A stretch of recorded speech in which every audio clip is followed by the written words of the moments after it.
गुरु योगी नारायणनाथज्यूसित मेरो भेट थियो वीरस्थलमा छ। वीरस्थलमा उहाँ अस्पतालमा थिएन, उहाँले बोलाउनु पऱ्यो, म गएको थिएँ। म त्यतिखेर बाहिर थिएँ, त्यसैले त्यहाँभन्दा बढी अनुभव छैन। तर मैले पाएसम्म उहाँका ग्रन्थहरू र पाएसम्मको किताबहरू चाहिँ पढ्ने गर्थेँ। तर आज यस पावन भूमिमा बस्दा म साथीहरूलाई के भन्न चाहन्छु भने आज योगी नारायणनाथले लेख्नुभएको त्यो सन्देशमा त्रिविष्ट भन्ने शब्द छ। त्रिविष्ट भनेको तिब्बत, अहिलेको तिब्बत। त्रिविष्ट भनेको इन्द्रको राजधानी।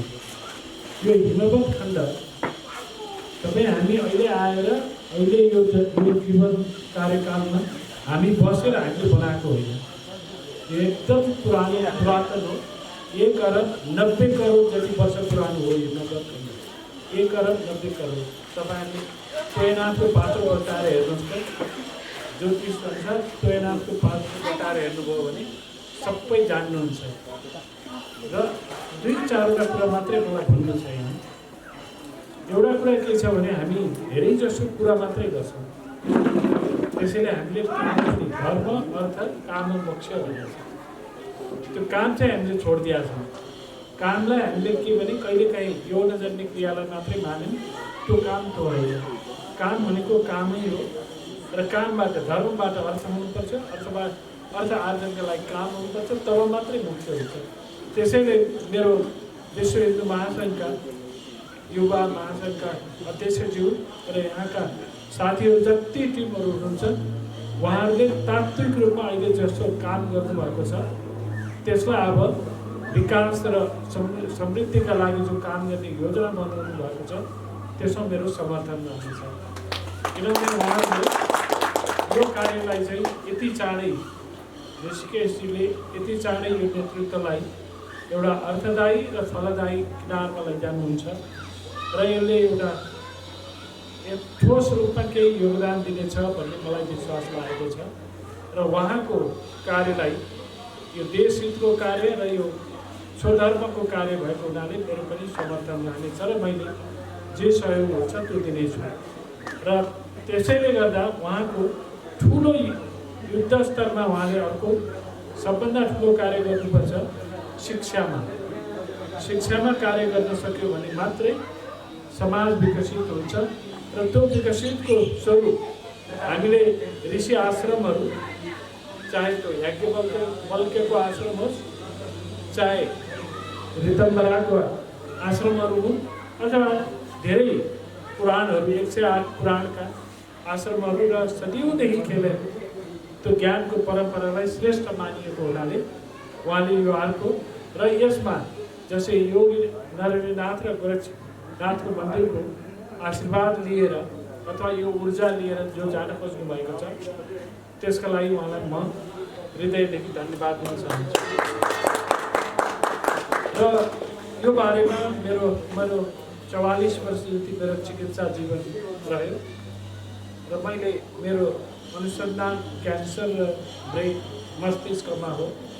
मैले 30औं देशहरू हिँडेँ र म 122वटा भन्दा बढी देशका मान्छेहरूलाई म लेक्चर बिरामीहरूलाई हेर्छु। तर मेरो ज्ञानको क्षेत्र म अझै पनि विद्यार्थी हो। अझै पनि मैले सिक्ने धेरै कुरा छ, यति धेरै छ। जस्तै आज बिहान बेजिङ युनिभर्सिटीमा 2.5 घन्टा लेक्चर दिएको थिएँ र मैले के भनेको थिएँ भने संसारको सबभन्दा ठुलो चिकित्सा के हो भनेको स्वयंप्रतिको प्रेम। जबसम्म स्वयंप्रतिको प्रेम हुँदैन र त्यो जागरण हुँदैन त्यहाँभन्दा अरू शिक्षा हुँदैन। अब स्वयंप्रतिको प्रेम र जागरणको बारेमा मैले 5 दिनसम्म टोकियो विश्वविद्यालयको मेडिकल इन्स्टिट्युटमा लेक्चर दिएको थिएँ। त्यसले शरीरमा के परिवर्तन गर्छ, के मस्तिष्कमा परिवर्तन गर्छ भनेर दिएको थिएँ। तर मेरो आग्रह के रहन्छ भने तपाईहरू जो भक्त साधक हुनुहुन्छ, तपाईहरू यहाँ जो भक्तिको लागि आउनुहुन्छ, भक्तिको लागि र भक्तहरूको साधनाको एउटै अर्थ छ समर्पण। त्यो समर्पण यति धेरै समर्पण हुन्छ कि जसले अहङ्कारको पनि नाश गर्दछ।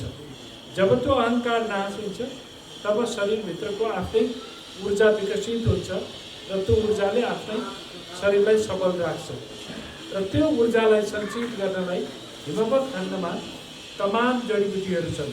विश्वमा कहीँ नपाइने जडीबुटीहरूमा तपाईँले याचा गुम्बादेखि लिएर हरेक जडीबुटीहरू गर्नुहोस्, त्यो जडीबुटीहरू छ। त्यो जडीबुटीहरूबाट जसमा ऊर्जा सञ्चित हुन्छ, जस्तै हामी सबैले त्यही भात खान्छौँ, भात त कहीँ पनि गएर बसेको हुँदैन, त्यो अन्तिममा ऊर्जा भएर जान्छ। त्यो ऊर्जा भएर जाँदाखेरि जस्तै हिमवत खण्डमा किन ऊर्जा यस्तो हुन्छ तपाईँलाई 4-5वटा आधारहरू छन्। एउटा आधार विषम प्राकृतिक परिस्थिति हुन्छ जसले गर्दा ती जडीबुटीहरूले जरामा अथवा काण्डमा त्यो ऊर्जालाई सञ्चित गर्छ। त्यो ऊर्जा भएका देशका हामी र आजदेखि होइन, हामी वैदिक कालदेखि चाहे त्यो हामी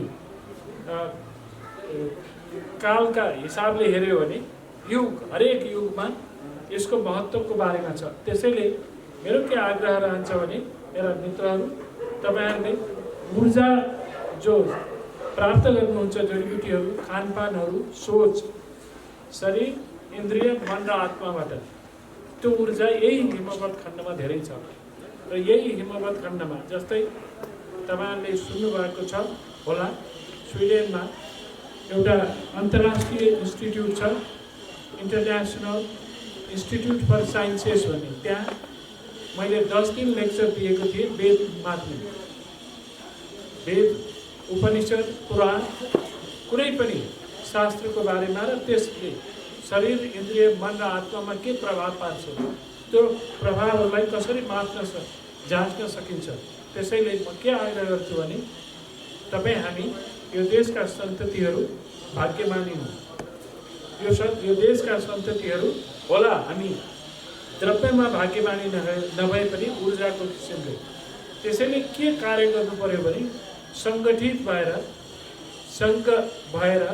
कार्य पर्छ र यसमा ऋषिकेशजीहरूले यो किसिमको चेतनामूलक कार्यमा सङ्घीय सोच, सङ्घको सोच विकास गर्नमा ठुलो कार्य गर्नुहुनेछ। यो मेरो शुभकामना र जडीबुटीहरू यो देशमा थोरै छैनन्, भन्दा 700 भन्छ, तर 3500 भन्दा बढी जडीबुटीहरू छन् यो देशमा जसको चिकित्सकीय प्रयोग हुन्छ। ती सबै जडीबुटीहरूको कुनै न कुनै हिसाबले करिब नेपालमा 40 लाख मान्छेहरूले यसको बारेमा जानकारी लाग्छ। जस्तै तपाईँलाई सोध्यो, कसैलाई सोध्यो, कुनै पनि जडीबुटीहरूमा तपाईँले भान्सामा प्रयोग गर्नेदेखि आफ्नो बगैँचामा पूजाका रूपमा प्रयोग गर्ने सबै जडीबुटीहरूको घरका सबै आमाहरूलाई, बहिनीहरूलाई, दिदीहरूलाई अथवा अन्य सबै दाजुभाइहरूलाई थाहा छ। त्यो स्रोत हो। त्यो स्रोत चाहिँ राष्ट्रिय रूपमा अभिलेखीकरण हुनुपर्छ भनेर लडेको 32 वर्ष भयो। जस्तै विश्व स्वास्थ्य सङ्गठनको, विश्व व्यापार सङ्गठनको सदस्य त भयो, तर यो देशको सम्पत्ति के हो भनेर थाहा भएन। अहिलेसम्म त्यो सम्बन्धी सरकारले कुनै नियम अथवा अध्यादेश अथवा अधिनियम, विनियमहरू, ऐनहरू बनाउन सकेको छैन। त्यसैले यो देश कस्तो देश भएको छ भने नाङ्गो देश भएको छ, जसले आएर जे पनि लिएर जान सक्छ। तपाईँहरू जस्ता सक्षम नेतृत्वहरूले यसमा काम गर्नुपर्छ कि कुन खोलामा कति पानी बग्छ, कुन भान्सामा कुन खाना पाक्छ र कुन करेसाबारीमा कुन जडीबुटी छ र त्यसको विश्व बजार के छ। तपाईँहरू ताजुब मान्नुहुन्छ। सोलुखुम्बुको मर्चा अनि काठमाडौँको ताइचुनको चामल अनि भक्तपुरको भुड्कोमा बेचेर जापानिजहरूले पैसा कमाउँछ, सिङ्गापुरबाट संसारभरि बेच्छ। यस्ता कयौँ घटनाहरू छन्। आज म धेरै टाइम नलिउँ किनभने मेरो अर्को कार्यक्रम मेरो क्यान्सल भइसक्यो, त्यसैले 2 शब्द बोल्ने अवसर पाएँ। किनभने मलाई ऋषिकेशजीले 1:30 बजे बोलाउनु भयो, म 2 बजे आएँ, तर मैले यो पावन भुइँमा बसेर मलाई कुनै समयको खेर गएको त छैन। त्यसैले म त्यो कार्यक्रमको अन्तिम वैज्ञानिकहरू बसिराखेका छन् 10 देशका, मैले बोल्नु छ, त्यो मैले अहिले गएर बोल्नुपर्छ। र म अन्तिममा के भन्छु भने यो कोरोना भाइरसले एउटा मनोऊर्जा अर्को क्षेत्रमा विकास गरेको छ। यी सबै मनोऊर्जाहरूको विकसित स्वरूपको लागि हाम्रा ज्ञानहरू, हाम्रा अभ्यासहरू, हाम्रा यो जम्मै यी हाम्रा चिजहरू हामीलाई मार्गदर्शन हुन्छ। त्यसैले म यहाँका साधकहरूलाई म आग्रह के गर्छु भने तपाईँले यो ध्यान, यो साधना र यो जीवन बलिदान जो गर्नुभएको छ त्यसलाई अरू व्यापक बनाइदिनुहोस्। त्यो मेरो आग्रह रहन्छ। तपाईँहरूभित्र प्राकृतिक स्रोत छ, प्राकृतिक ज्ञानको ऊर्जा छ, त्यसलाई विकसित गरिदिनुहोस् मेरो यो आग्रह छ। र तपाईँ हाम्रो भाषा संस्कृत संसारको श्रेष्ठतम भाषा हो भनेर तपाईँ हामीले अरूको उद्धरण गर्नु पर्दैन। जस्तै अहिले रोकाएजीको उद्धरण गर्नुभयो, म उहाँलाई के आग्रह गर्छु भने अब रोकाएजीको उद्धरण नगर्नुहोस्। किन नगर्नुहोस् भने उहाँ कोही विशेष मान्छे होइन यो देशको लागि, यो सभ्यताका लागि। किनभने हाम्रै देशभित्र बसेका मान्छेहरूमा अथाह ज्ञान छ। किनभने हामी केले पछि परेका हौँ भने अर्कोले भनिदियो भने हामी ठुलो हुन्छौँ भनेर पछि परेका हौँ। अर्कोले भनेर हामी ठुलो हुने हो, हामी हाम्रै भित्रको ज्ञानले ठुलो हुने हो। त्यसैले यही 2-4 शब्द म भन्छु र मेरो आग्रह के रहेछ भने तपाईँहरू उठ्नुभयो भने तपाईँ साधकहरू, साधना गर्ने मान्छेहरू र सम्पूर्ण मान्छेहरू उठेर एकसाथ लाग्यौँ भने यो देश विकास गर्न केही बेर लाग्दैन।